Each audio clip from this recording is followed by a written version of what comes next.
ज्योतिर्लिंग के दर्शन पूजन तथा यहाँ स्नान दान करने से भक्तों लौकिक फलों की प्राप्ति के साथ साथ जो अचल शिव भक्ति और साथ ही मोक्ष की प्राप्ति भी सहज हो जाती है। जैसे आई भोगी 20,000 लगभग 15,000 20,000 जैसे टीवी पर आ रहा था, वह व्यक्ति वहां केदारनाथ मंदिर के आसपास मर गए, उसके हजारों तो उसके मंदिर के अंदर ही मर गए और उसके परिसर में मंदिर का पता नहीं। एक वो शिवलिंग खड़ा है नो, बस उसको छू कर पानी उतर गया, शिवलिंग तो बच गया, बाकी सारे मर गए जो पुजारी थे।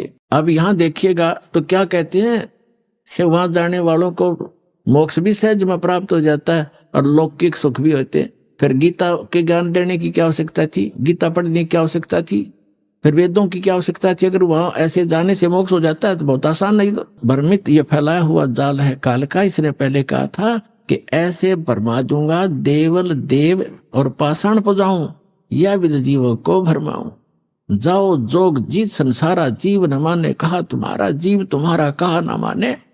और हमारी ओढ़ हो बात बखाने, हमारी संज्ञान के आधार से वो एडवोकेट बन जाएंगे, वकील बनेंगे मेरे, और तुम्हारे साथ विवाद किया करेंगे, तुम झूठ बोलते हो।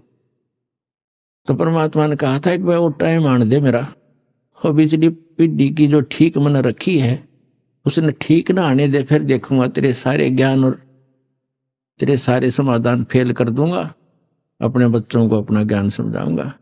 अब जो दास आपको समझाना चाहता है, अब आगे इसमें एक और क्या पूज्य है वहां पर वो दिखाता हूं।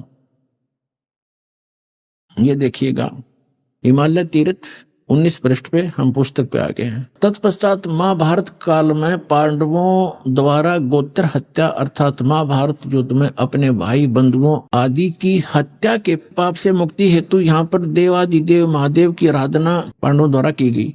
इसी प्रसंग में पुराणों में एक कथा आती है। भगवान वेदव्यास जी की आज्ञा से पांडव केदार क्षेत्र में आए। भगवान महिष यानी भैंस का रूप धारण करके केदार अंचल में घूमन फिरन लग गया, विचरण करने लगे। भीम ने भगवान शिव को मायावी महिष के रूप में पहचान लिया। अब ये तो लेखक की अपनी चतुरता है, उसने तन्नो देखा था कि अच्छा मोटा लेवा है और दूध बढ़िया देगी, इसने पकड़ दिया भाग के, वो गया था भैंस पकड़न और वो बन गया उसके सिर का दर्द। भीम ने भगवान शिव को मायावी महिष भैंस के रूप में पहचान लिया। वे ऐसा जानकर भगवान शिव महिष रूप में पृथ्वी में समा ही रहे थे कि महाबली भीम ने दौड़कर उनका पिछला भाग पकड़ दिया। पांडवों की भक्ति से एवं विश्वास को देखकर भगवान शिव ने उन्हें साक्षात दर्शन दिए। आ गया काल प्रकट हो गया फिर। और गोत्र हत्या गुरु हत्या पाप के फलस्वरूप प्रायश्चित के रूप में भीम द्वारा पकड़े गए पृष्ठभाग की पूजा अर्चना का आदेश देकर वहां से अंतर्ध्यान हो गए। पृष्ठभाग ने शिला रूप धारण किया, पत्थर बन गई। फिर वो पिछला भाग जो पांडवों द्वारा पूजित हुआ वह तब से आज तक पूजित है। पुण्यात्मा देखो, अब ये है वो एक केदार उन्मत यो भी है जो भैंस की पिछला टिट्टी पेशाब का पोर्शन बाकी रह गया, वो पत्थर बन गया। और काल आ गया शिव रूप धारण करके और कहा कि इसने पूजा करियो थारे सारे पाप कट जाएंगे। ये कट गए पाप, वहां हो गया नाश। ऐसा दुख हो रहा है दास को। अब ये केदार कैसे बने थोड़ा ये दिखाते हैं, देखिएगा। भीम द्वारा पकड़े गए पृष्ठ भाग को पूजा अर्चना का आदेश देकर वही अंतर्ध्यान हो गए। पृष्ठ भाग उस भैंस का पिछला हिस्सा टट्टी पेशाब का पोर्शन ने शिला रूप धारण किया जो पांडवों द्वारा पूजित हुआ और वह तब से आज तक पूजित है। महिष का अगर भाग नेपाल में जाकर प्रकट हुआ जो पशुपति नाथ के नाम से विख्यात हुआ। अब बताओ, अब नेपाल में भी ये कल्प कर गया काम, अगला हिस्सा मुंह वहां दिखा दिया, कहते वहां निकल कर प्रकट हो गया और वहां कह दिया भाई ऐसे पांडवों को मिलो। उन्होंने फिर बताया कि यहाँ ऐसे समाये थे और नेपाल में निकले वहां जाकर, वो शर वहां पत्थर हो गया। अब वहां एक मंदिर बन गया पशुपति नाथ का, वहां लग गए पूजा करने। कोई बात, एक काल का फैलाया जाल है सारा। नेपाल के अंदर जो जाते हैं श्रद्धालु पूजने के लिए, ये भी वही काल का जाल है। आगे देखो, वो पशुपति नाथ से विख्यात हुआ नेपाल में। फिर क्या बताते हैं, भैंस के अन्य 4 भाग क्रम से तुंगनाथ में बाहु, रुद्रनाथ में मुख और मध्य महेश्वर में नाभि, कल्पेश्वर में जटा। इस प्रकार केदारनाथ को छोड़कर महेश रूपी यानी भैंस रूपी भगवान शंकर के अन्य 4 भाग केदार क्षेत्र में प्रतिष्ठित हुए। केदारनाथ सहित ये स्थान 5 केदार नाम से विख्यात हुए। ओए होए होए होए। ये पर भी लेन जात है दुनिया, हमरा ज्ञान किने ना सुनिया। पुण्यात्माओं, इस काल के जाल को समझो और इस सतलोक आश्रम आओ और अपना कल्याण करवाओ। इस पृथ्वी पर यदि एकमात्र स्थान है परमात्मा कबीर जी द्वारा चलाया हुआ यथार्थ ज्ञान अपने बच्चों के लिए, इसको पहचानो। और पुण्यात्माओं, उस परमात्मा ने आकर ये ज्ञान दिया था। 600 वर्ष पहले परमात्मा बताया करते थे और क्या कहा करते थे, धर्मदास ये जग बोराना, कोई न जाने पद निर्वाणा। ये पूरा विश्व भ्रमित है और किसी को भी मोक्ष मार्ग का ज्ञान नहीं।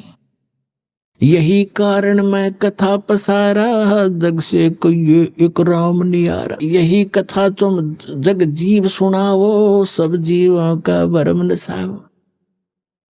अब मैं तुमसे कहूं चताई, तेरे देवन की उत्पत्ति भाई। ज्ञानी सुने सो हृदय लगाई, मूर्ख सुने तो गम नहीं पाई। परमात्मा कहता है कि मैं जो कथा तुम्हें सुना रहा हूं, तो लिख रहा है, लिखते जाना, सुनते भी रहना। और इस कथा को तू आगे संसार में बताना और सब जीवों के भ्रम का नाश करना।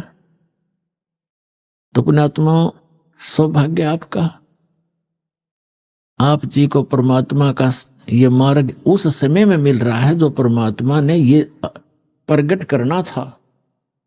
और धन्य है आपके माता पिता जिससे आपका जन्म हुआ। वो माता पिता आपको अपने बच्चों को यहाँ लेकर आते हैं, ये आपके सच्चे माता पिता हैं। और आज जो आप अपने बच्चों को, माता पिता को, भाई बहनों को कितना प्यार करते हो, तो ये प्यार तो आपका रह नहीं सकता यदि उस गलत साधना में लगे रहे। तो इस साधना से आप सत भक्ति करोगे और भले ही आप धीरे धीरे यहाँ से चलते जाओगे, शरीर छोड़ छोड़ जाओगे, तो सतलोक में पहुंचोगे। वहां जाकर के जैसे परिवार आपका यहाँ बन गया, ऐसे धीरे धीरे ऐसे ही वहां बन जाएगा। और फिर वो इतने बच्चे प्यारे लगा करेंगे, इससे भी अच्छे लगेंगे। वहां इतना सुंदर शरीर होगा, अच्छा व्यवहार होगा, शिष्टाचार न्यारा है, वहां कोई किसी चीज का भाव नहीं। अब तो कितना ही प्यारा बेटा और बेटी हो, बेटी को तो पिता ब्याह के पढ़ाई करके छोड़ेगा क्योंकि यहाँ का नियम है, फिर अपनी कहाँ हुई। और बेटा कितना ही प्यारा है, जब वो युवा हो जाएगा उसको कहेगा बेटा अपना काम कर। जब वो काम नहीं करेगा तो दुश्मन दिखाई देगा, क्यों कर कभी ना खाता। तो प्यार भी रुड़ता फिर अपना। और 6 महीने बालक बीमार हो जा, 1 वर्ष बेटा बीमार हो जा, बेटी हो जा, माता पिता खुद कहने लग जाते हैं भगवान इसकी माटी संगवा ले, घना दुखी हो गए हो। दुखी तो वो खुद होते हैं पर कहना पड़ता है ना, यो घना दुखी हो रहा है। इसी प्रकार माता पिता 6 महीने दुखी हो जा, दरंग मार जा, टट्टी पेशाब दौड़ना पड़ जा, पुत्र वो दूर बेटा तो जल्दी हाथ खड़े कराया करे। तो यो प्यार यहाँ का नकली है भाई, सथाई नहीं है। ठीक है, ममता और ये शिष्टाचार यहाँ भी हमने बनाए रखना पड़ेगा। और इस भक्ति से फिर आपको ऐसे अटैक नहीं होंगे। अधरंग पैरालिसिस भी हमने देखा, यहाँ नाम लेने के बाद कईयों का कर्म अड़ गया, पैरालिसिस हो गया और तीसरे दिन चालन लग गए। बताओ, वो दुख भी टाल दिया भगवान ने।